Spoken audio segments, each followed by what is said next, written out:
अगर मैं तुम लोगों से बोलूं कि तुम लोग जिंदगी भर पाप कर सकते हो, बस मरने से पहले ये एक चीज कर लेना, फिर तुम्हें कभी नर्क जाने की जरूरत नहीं पड़ेगी, तो क्या ऐसा पॉसिबल है? ऐसा बिल्कुल पॉसिबल है। आज हम लोग यही देखने वाले हैं एक कहानी से, जो मैंने भागवत पुराण से ली है, श्रीमद् भागवतम से। श्रीमद् भागवतम में जितनी भी चीजें लिखी हुई वो सबसे ज्यादा ऑथेंटिक है। क्यों ऑथेंटिक है? क्योंकि श्रीमद् भागवतम सबसे सात्विक पुराण है। जितनी पुराण है उसमें सबसे अच्छा पुराण कौन सा है? श्रीमद् भागवतम। उसके बाद विष्णु पुराण, उसके बाद गरुड़ पुराण। ऐसा कहाँ लिखा हुआ है? ऐसा पद्म पुराण में लिखा हुआ है। और ये सारे जो पुराण है, ये 3 पुराण जो है वो तीनों सात्विक है। और सात्विक पुराण क्या होते हैं? सबसे अच्छे पुराण होते हैं। तो हम लोग यहाँ पर कहानी देखते हैं।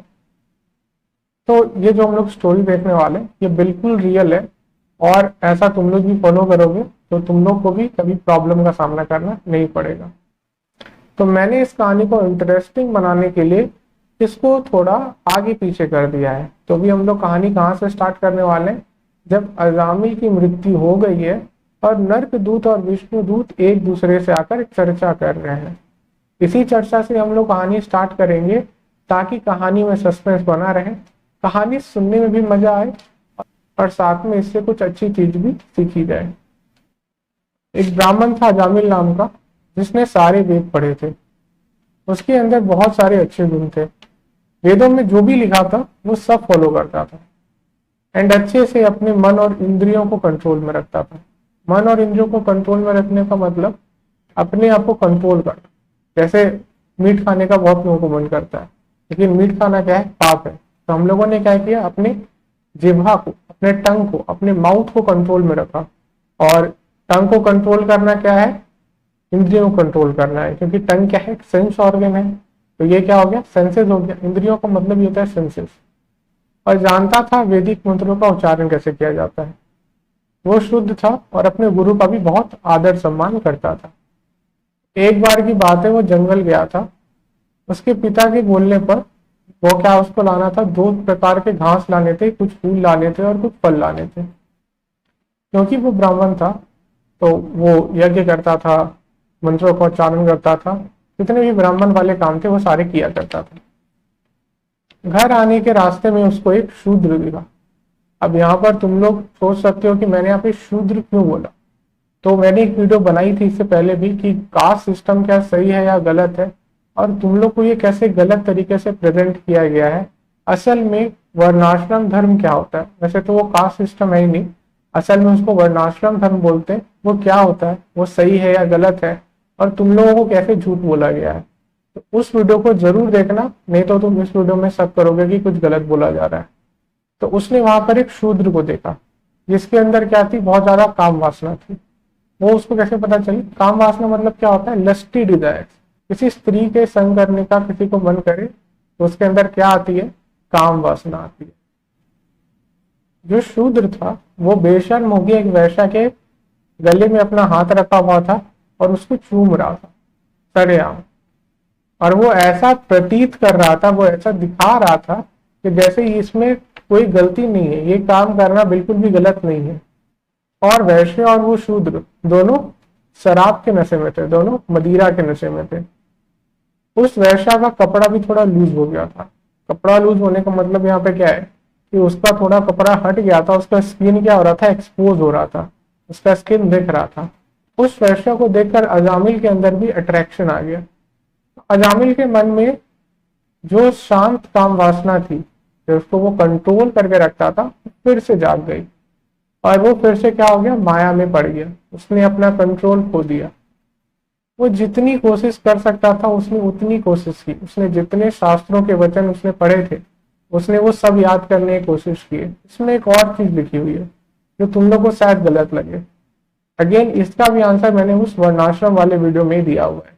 वो बहुत डिटेल्ड वीडियो है। वो एक ऐसी वीडियो है जिसको देखकर तुम्हारे सारे डाउट्स क्लियर हो जाएंगे। तो उसको जरूर देखना, उसके बाद तुम कुछ डिसाइड करना, कंक्लूड करना। तो शास्त्रों में क्या याद किया? शास्त्रों में क्या लिखा हुआ था कि स्त्री का उसके ऊपर साया भी नहीं पड़ना चाहिए, उसको स्त्री देखनी भी नहीं थी। किस स्त्री की बात कर रहे हैं? पराई स्त्री की बात कर रहे हैं। उसके पास क्या थी? एक पत्नी भी थी। और हमारे शास्त्रों में क्या लिखा हुआ है? किसी भी पराई स्त्री को माता के रूप में देखना चाहिए। दूसरे के पराये धन को मिट्टी के ढेर के समान देखना चाहिए। उसने अपना सारा ज्ञान इस्तेमाल कर लिया लेकिन काम वासना को शांत नहीं कर पाया। इसीलिए काम वासना जब आती है इंसान पे तो वो अपना धैर्य खो देता है, वो बुद्धि से उसको कंट्रोल नहीं कर सकता है। ऋषि मुनि कहते हैं कि जो ज्ञान है वो पुल्लिंग है और माया है वो स्त्रीलिंग है। तो काम वासना भी किसकी वजह से आती है? माया की वजह से आती है। तो स्त्रीलिंग हमेशा पुल्लिंग के ऊपर भारी पड़ जाती है। लेकिन भक्ति क्या है? वो भी स्त्रीलिंग है। तो एक स्त्रीलिंग दूसरी स्त्रीलिंग वाले को परेशान नहीं कर सकती है। इसीलिए कहा जाता है कि भक्ति करने वाले इंसान को माया कभी परेशान नहीं करती है। अब अजामिल हमेशा उस वैश्या के बारे में सोचता था और कुछ ही दिनों के अंदर अजामिल ने उस वैश्या को अपने घर पे बुला के रख लिया। किसके रूप में? दासी के रूप में। धीरे धीरे क्या हुआ, उसने अपने ब्राह्मण के सारे जो नियम थे वो त्याग कर दिए। मैंने तुम्हें वर्णाश्रम वाले वीडियो में भी बताया है कि ब्राह्मण वही होता है जो ब्राह्मण के नियमों का पालन करता है। जिस दिन ब्राह्मण ने अपने नियमों का त्याग कर दिया उसी दिन वो ब्राह्मण नहीं रहता है।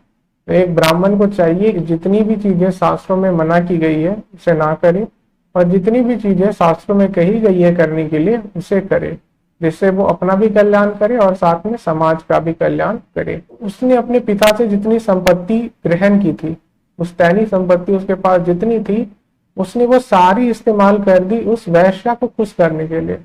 वो उस वैश्या के लिए बहुत सारे उपहार लेकर आता था जिससे वो वैश्या क्या रहे, उससे खुश रहे। वह कुछ भी करके बस पैसे कमाने लगा। इससे कोई मतलब नहीं था उसे कि वो पैसे धर्म से कमाए जा रहे हैं या फिर अधर्म से कमाए जा रहे हैं, क्योंकि उसकी बुद्धि वासना के द्वारा हर ली गई थी। वासना मतलब इंटरकोर्स करने की इच्छा। इसलिए उसने अब पाप करना स्टार्ट कर दिया। यहाँ अजामिल को विक्टिम बोला गया है, मतलब पीड़ित बोला गया है। क्यों पीड़ित बोला गया है? क्योंकि उसके अंदर काम वासना आ गई थी और काम वासना की वजह से उसकी बुद्धि हर ली गई थी। तो वो किससे पीड़ित था? काम वासना से पीड़ित था। उसने अपनी सुंदर ब्राह्मण पत्नी को भी त्याग दिया और उस वैश्या के चक्कर में। अब अजामिल किसी भी तरीके से पैसे कमाना चाहता था, चाहे वो सही तरीका हो चाहे वो गलत तरीका हो। इन सारे पापों को करने के बाद भी उसने प्रायश्चित नहीं किया, तो उसको यमराज के पास तो जाना ही था अपने पापों का प्रायश्चित करने के लिए, जिससे वो नरक जाए, अपने सारे पापों का फल भोगे और फिर से दोबारा शुद्ध होकर धरती लोक पर आ जाए, जिसको मृत्यु लोक भी कहा जाता है। विष्णु दूतों ने नरक दूतों से कहा कि ये कितना खराब बात है कि जिनका काम है कि वो धर्म की राह पर चले, दूसरों को न्याय दिलाए, वो खुद ही एक निष्पाप आदमी को सजा देने पर आ गए हैं। ये विष्णुदूत किन्हें कह रहे हैं? नरक दूतों को, कि अजामिल तो निष्पाप है, आप इसको सजा क्यों दे रहे हैं। उसके बाद विष्णुदूतों ने बहुत सारे तर्क दिए और अंत में कहा कि अजामिल ने तो पहले ही करोड़ों जन्मों के पापों का प्रायश्चित कर लिया है। कैसे कर लिया है? क्योंकि उसने एक हेल्पलेस कंडीशन में भगवान के नाम का उच्चारण किया है। वो भी कैसे? जोर से उच्चारण किया है, लाउडली उच्चारण किया है। तो किस भगवान के नाम का उच्चारण किया है? वैसे भगवान तो एक ही है, बाकी सब क्या है? देवता है। तो उसने नारायण नाम का उच्चारण किया था। विष्णुदूत आगे बोलते हैं उसने शुद्ध नाम नहीं लिया, लेकिन उसने अपराध रहित नाम लिया। उसके नाम लेने में कोई अपराध नहीं था, निष्पाप नाम था। इसीलिए ये अब शुद्ध हो चुका है और मुक्ति पाने के लिए एलिजिबल हो गया है, मतलब मुक्ति पाने का वो हकदार हो गया है। उसने पहले भी बहुत बार भगवान का नाम लिया है, क्योंकि उसके बेटे का नाम क्या था? नारायण था। तो वो जब भी अपने बेटे को प्यार से पुकारता था या कैसे भी पुकारता था, तो उसने क्या किया था? भगवान का नाम लिया था। इसकी वजह से उसके सारे पाप नष्ट हो गए थे। अब हम लोग कहानी का थोड़ा सस्पेंस खोलते हैं। असल में अजामिल मरने के कगार पे था और उसने नरक दूतों को आते हुए देखा। तो नरक दूत इतने ज्यादा भयंकर थे, इतने ज्यादा डरावने दिख रहे थे कि अजामिल ने अपने बेटे का नाम चिल्ला दिया, जो पास ही बैठकर खेल रहा था। तो उसने जोर से डर के मारे नारायण का नाम लिया। नरक दूत 3 की संख्या में थे और नरक दूत बहुत ही डरावने थे। लेकिन नरक दूत सच में बहुत डरावने दिखते हैं। तो विष्णु दूतों ने कहा कि अभी जो उसने नारायण का नाम लिया है, अकेले इस नाम को लेने के बल पे उसके अनंत जन्मों के पाप नष्ट हो गए हैं, और केवल एक बार नाम लेने के फल के रूप में उसको हम लोग वैकुंठ ले जा रहे हैं। वैकुंठ एक ऐसी जगह है जहां पर जाने के बाद इंसान को दोबारा पृथ्वी पर जन्म नहीं लेना पड़ता है। वहां पर तुम्हारे आराम के, भोगों के बहुत सारे इंतजाम है।